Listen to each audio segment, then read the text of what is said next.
Hello everybody, I hope everybody's having a wonderful and fantastic day today. I recently just turned 23 on October 22nd. And I kept asking myself, like, what does being 23 even mean?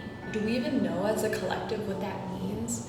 But it's not even about the number necessarily that I'm turning. It's one more year that I have underneath my belt, one more year that I've been able to live. Like, what did I do in this last year, you know? And how did I grow? And how will I continue to grow?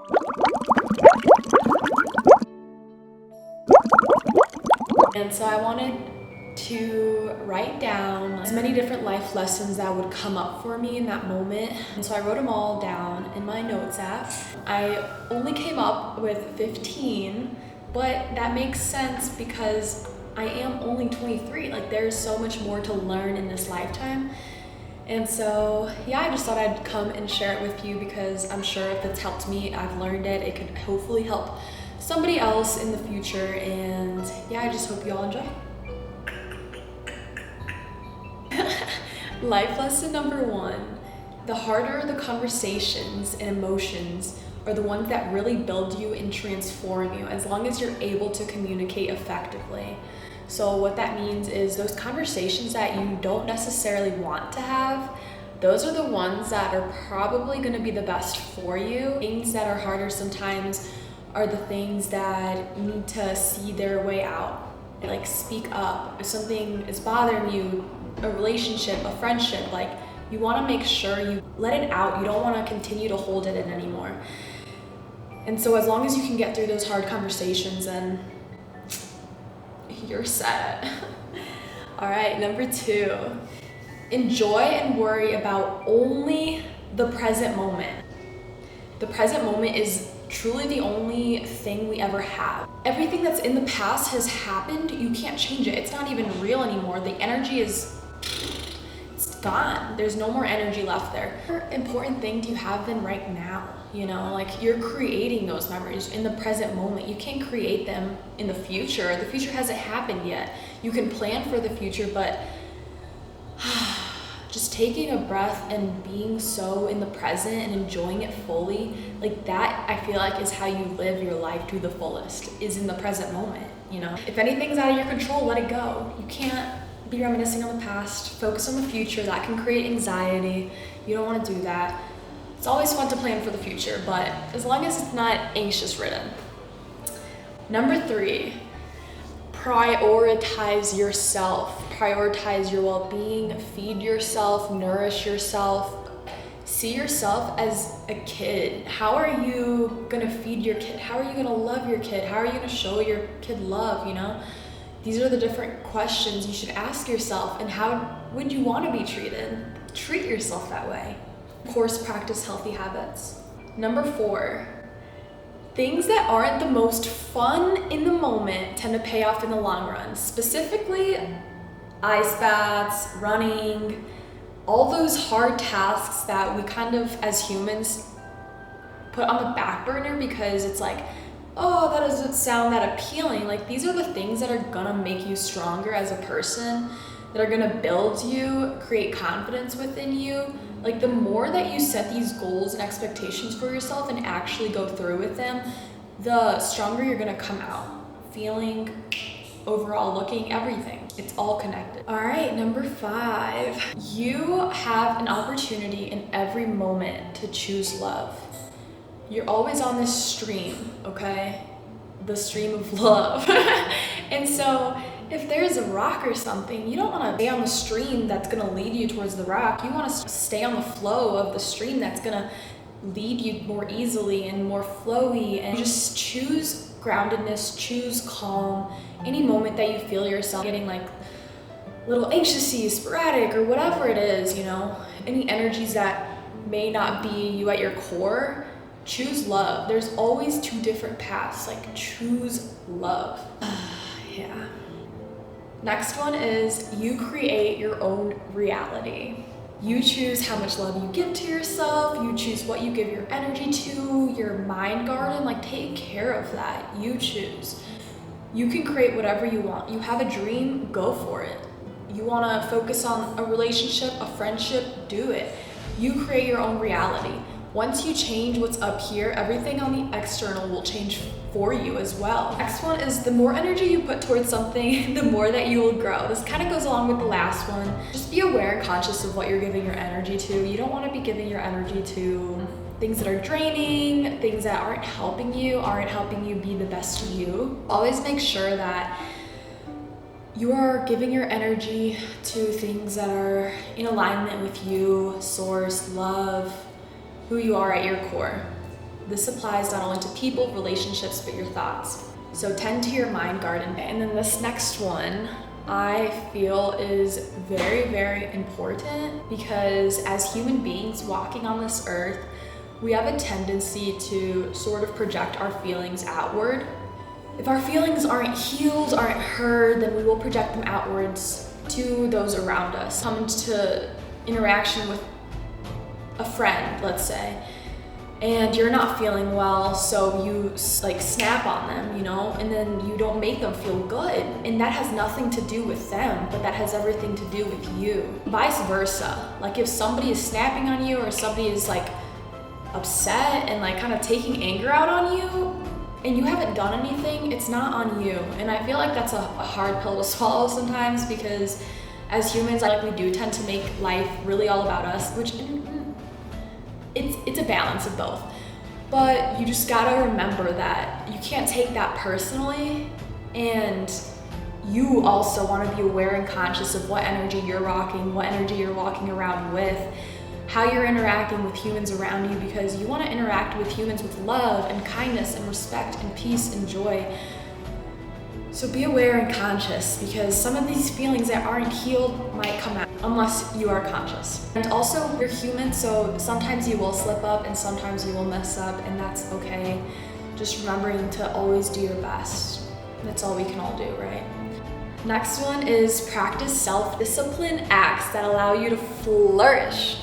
Reading, yoga, running. These are just a couple of things that allow myself to feel good, flourish, get excited. I get energy from doing these. I feel uplifted. I just do the things in life that allow you to shine a little brighter, feel a little lighter, and just smile more and feel good.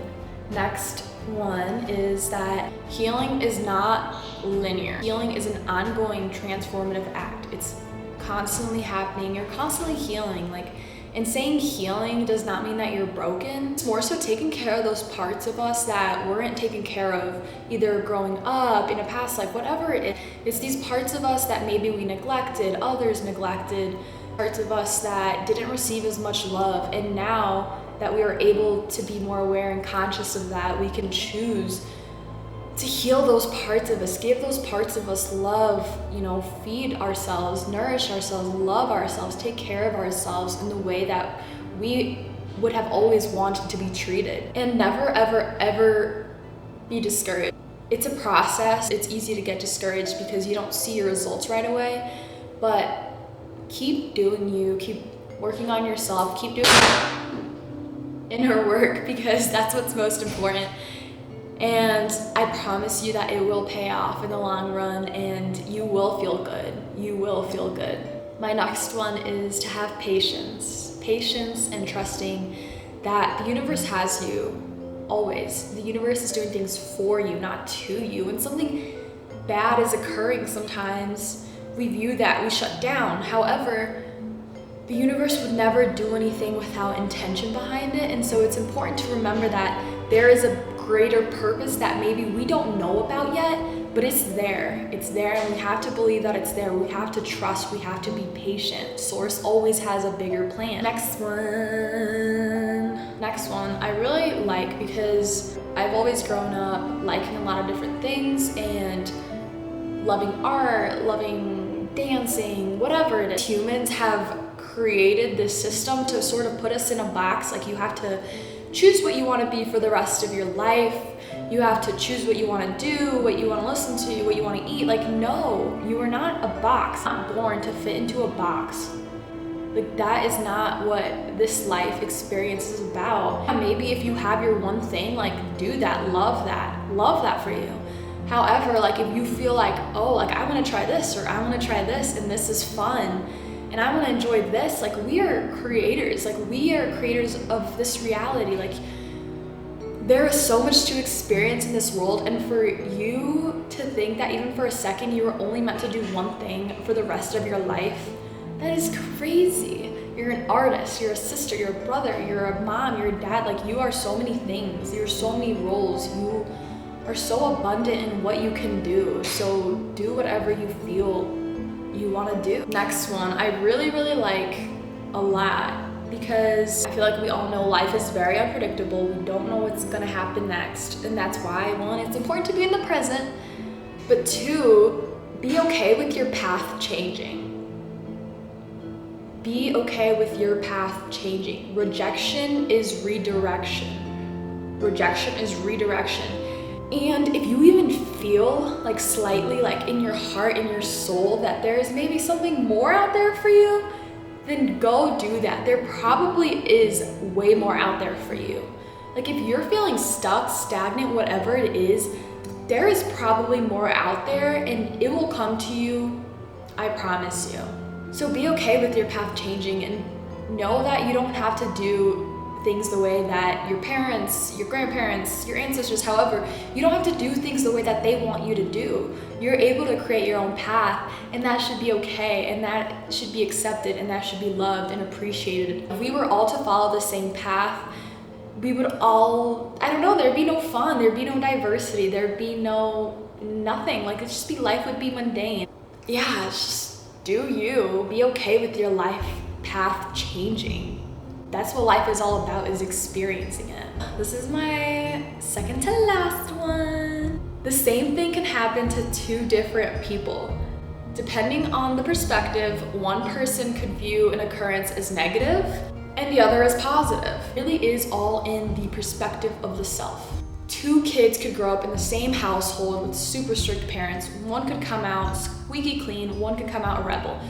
It just depends on how you view things, how you want to take your life experiences and what you want to take from them and how you want to grow from them or how you want to come out from them. It really is all in the perspective. So make sure you're choosing the perspective that's more open-minded, optimistic. At the end of the day, life's not over. It's not the end of the world. There's always a better way. There's always a lighter way, a lighter path we can walk on. So just making sure that you sometimes switch that perspective, you know? It really just is a little shift. Lastly, remember to smile and enjoy the process and all the gifts that life has to offer us, because at the end of the day, life is beautiful. Life has so much opportunity, so much magic to it, and I feel like sometimes we forget about that. And just remember to take the time out of your day to just appreciate the people around you, the trees outside, the clouds, whatever it is in your life that you can appreciate. There is something to appreciate every single day, every single day. Do things with your open heart, smile at people, wave at people. Like, we're a community at the end of the day. Just want to feel love and peace, so why not keep spreading more of that? Those are all my life lessons as a 23-year-old. And I hope you guys could take something out of this and maybe grow from it, or maybe that was just fun to listen to. I don't know. But peace and love, and don't forget to subscribe. If you have any questions, leave them down below or DM me on Instagram. Yeah.